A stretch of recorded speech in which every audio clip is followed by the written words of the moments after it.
Heart disease. Heart disease. Broken heart syndrome. Cardiovascular disease. Cardiovascular disease. Heart disease remains the #1 killer for most people, but it's also the most preventable. People will often say that, oh, heart disease runs in my family, but not running also runs in your family. These 5 habits aren't my opinions, these aren't theories, these are science-based, guideline-backed ways to add years to your lifespan. For upper body, exercises such as rowing, bench press, bicep curls, push-ups, etc.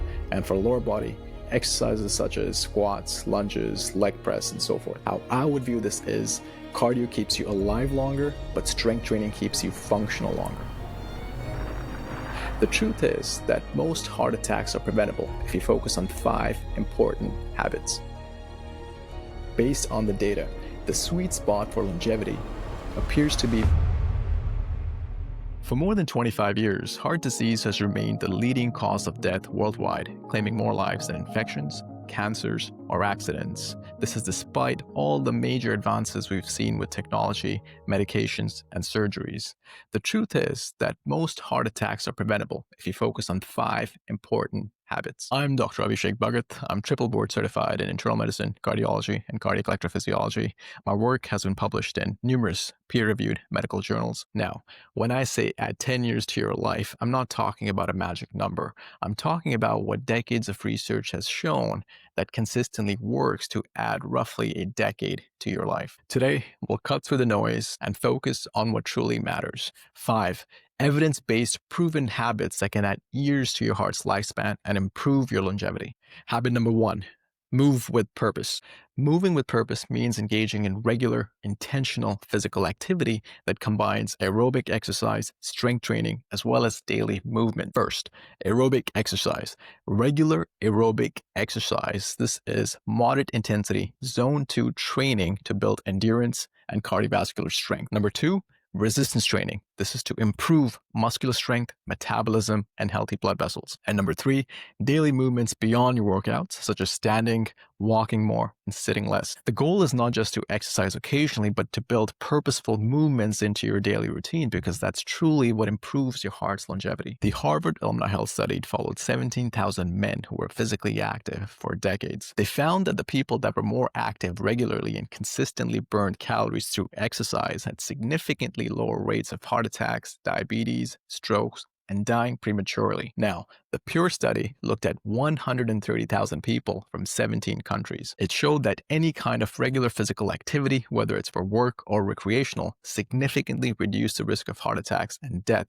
whether someone is from low income, middle, or high income country. Same thing with strength training. One study after another consistently shows that regular strength training reduces the risk of premature death. Various professional societies, such as the American Heart Association, the CDC, and the American College of Sports Medicine, they all advocate for regular physical activity. So what do we mean when we say moderate intensity aerobic exercise? We mean activities such as brisk walking, dancing, swimming, light hiking, activities such as these for 150 minutes per week.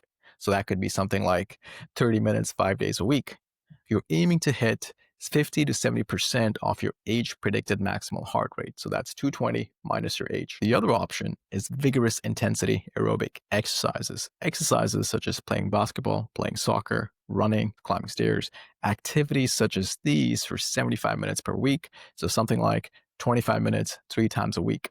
And you can mix up moderate and vigorous intensity aerobic exercises. Now, the second component of movement is resistance training, strength training, at least 2 days a week. This is in addition to the aerobic exercises we just discussed. This includes muscle strengthening exercises, which involve the major muscle groups. So at minimum, 1 day for upper body, 1 day for lower body. For upper body, exercises such as rowing, bench press, bicep curls, push-ups, etc.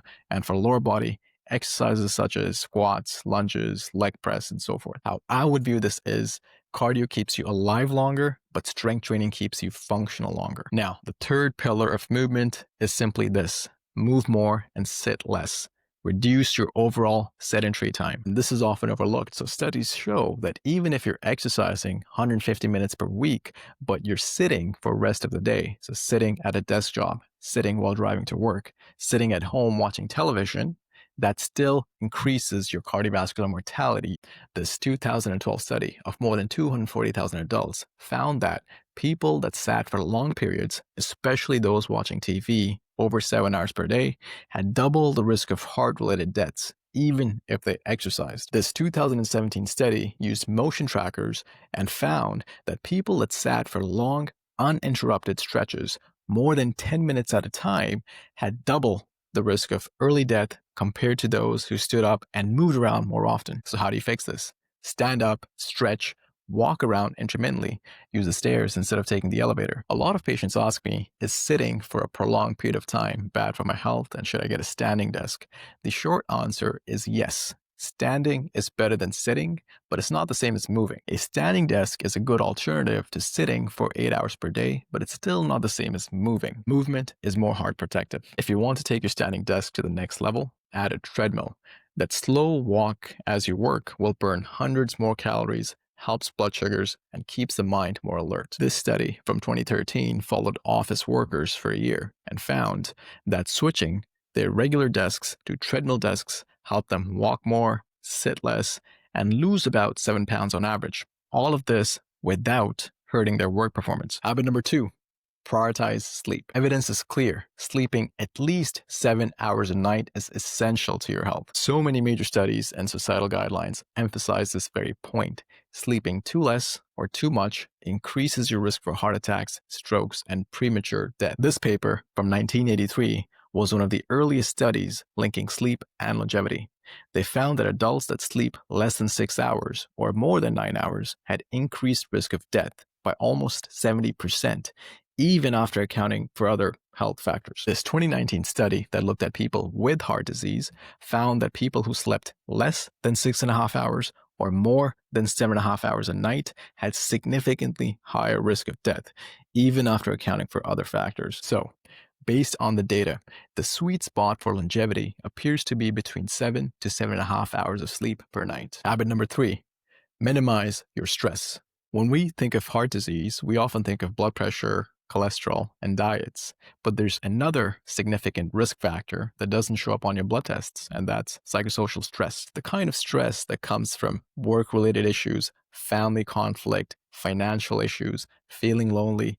This raises stress hormones such as cortisol, epinephrine, and this also raises your blood pressure. These raise inflammatory cytokines, which over time negatively affect your heart rhythm, they negatively affect your metabolism, and they cause damage to your arteries. Stress is now recognized as a modifiable risk factor for heart disease such as diabetes or high blood pressure. This 2013 review of dozens of studies found that chronic stress, social isolation, and workplace strain increase the risk of heart disease by 30 to 50%.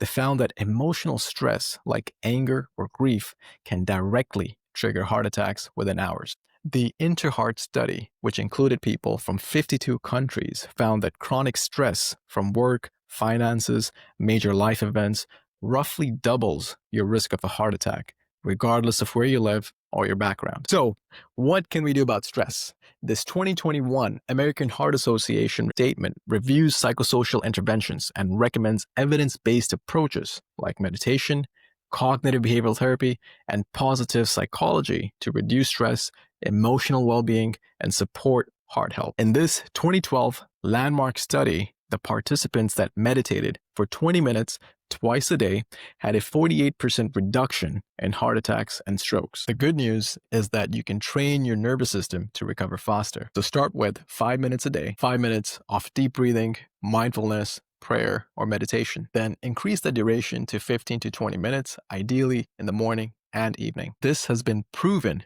to lower anxiety, blood pressure, heart rate variability, stroke risk, and heart attack risk. Think of this as medicine for the nerves, medicine for the nervous system. Habit number 4, eat to lower inflammation. When most people think of diet, they think of calories and weight loss. But beyond that, what you eat or don't eat affects inflammation within the body. Chronic low-grade inflammation drives atherosclerosis or plaque buildup within your arteries. Inflammation and plaque rupture Disrupting blood supply within the heart arteries is the definition of a heart attack. The exact same mechanism within the brain arteries is the definition of a stroke. The good news is that a lot of this is under your control, depending on what you eat or what you don't eat, and there's robust data behind this. One pivotal study was the preventable study from Spain.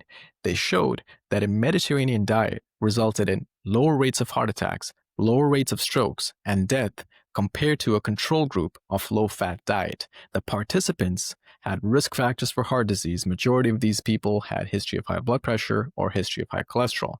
The Mediterranean diet was rich in vegetables, fruits, olive oil, nuts, fish, legumes. Junk food like soda drinks or red meats or commercially baked goods were discouraged. A similar study, Cardiology, was published in 2022. They compared patients with heart disease to a low-fat group versus a Mediterranean diet. These patients were already on cholesterol medications such as statins, they were already on aspirin, and had good blood pressure control. Patients in the Mediterranean diet had significantly lower rates of heart attacks, strokes, and cardiovascular deaths. And this is what the major societal guidelines such as the American Heart Association or the European Society of Cardiology recommend as well. DASH diet, dietary approaches to stop hypertension.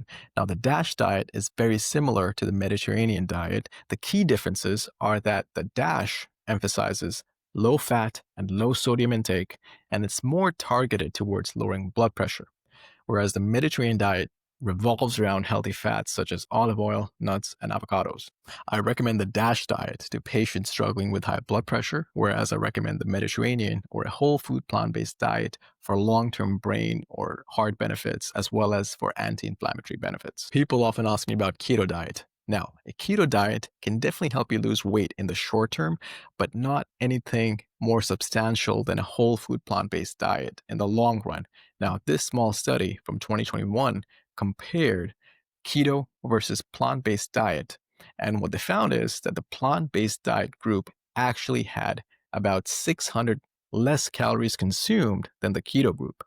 Both groups were allowed to eat as much as they wanted. The issue with the keto diets on the long run is that the studies looking at keto diets over a longer time span is more concerning. Ketogenic diets have been linked to higher rates of all-cause mortality. Interestingly, this increase in mortality from keto diets seems primarily linked to consumption of animal meats and not from plant-based protein. The American Heart Association has scored and provided recommendations on various diets.